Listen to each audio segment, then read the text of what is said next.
Hello friends, எல்லாருக்கும் வணக்கம். இன்றைக்கி ஃப்ரைடே விளாக் என்னென்னு பார்த்தீங்கன்னா, நான் வந்து பிரேக்ஃபாஸ்ட் அண்ட் லஞ்ச் ரெண்டுமே வந்து காலையில் முடிச்சுக்கிட்டு இருக்கேன். வேகமாக நம்ம வந்து குக்கிங்கை முடிக்கிறோம் அப்படின்னா நல்லா குளிச்சு ப்ரெஸ்ஸப்பாக நீங்கள் கிச்சனுக்குள்ள வந்தீங்க அப்படின்னா அன்றைக்கி வேலை வந்து நல்லா சுறுசுறுப்பாக போகும். நான் வந்து காலைல பிரேக்ஃபாஸ்ட்டுக்கு வந்து சப்பாத்தியும் உருளைக்கிழங்கு கிரேவியும் வச்சுக்கிட்டு இருக்கேன். இதுக்கு வந்து சோம்பு, இஞ்சி, பச்சை மிளகாய் மூணையும் இடித்து நீங்கள் எண்ணெயில் சேர்த்துட்டு அதுக்கப்புறம் வெங்காயம், தக்காளி சேர்த்துட்டு தண்ணி ஊற்றிட்டு தேவையான அளவு உப்பு போட்டுட்டு மஞ்சத்தூள் கொஞ்சம் சேர்த்துட்டு அதுக்கப்புறம் கடலமாவு கரைச்சி ஊற்றிடுங்க. வேக வச்ச உருளைக்கிழங்கு சேர்த்திங்கன்னா கிரேவி ரொம்ப டேஸ்ட்டாக வந்திருக்கும். இப்போ பாருங்கள், நம்மளுடைய மஞ்சள் கிரேவி அண்ட் ஒரு சப்பாத்தி ரெடி ஆயிடுச்சு. பிரேக்ஃபாஸ்ட் முடிச்சுட்டு கையோட அந்த மாவு எல்லாத்தையும் நம்ம வந்து தொடச்சி விட்டோம் அப்படின்னு சொன்னால் நமக்கு வந்து எறும்பு வராமல் இருக்கும் அடுப்பு மேடையில்.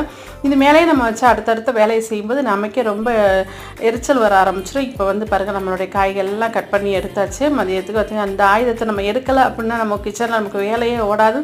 இன்றைக்கி வந்து பார்த்திங்கன்னா சவுச்சோ சாம்பார் வச்சுருக்கேன், பீட்ரூட் பொரியல் அண்டு சேம்பு பொரியல் வச்சுருக்கேன். இதான் இன்றைக்கி எங்களுடைய லஞ்ச். வீடியோ பிடிச்ச சேனல் சப்ஸ்கிரைப் பண்ணி லைக் பண்ணிக்கோங்க. நாளைக்கு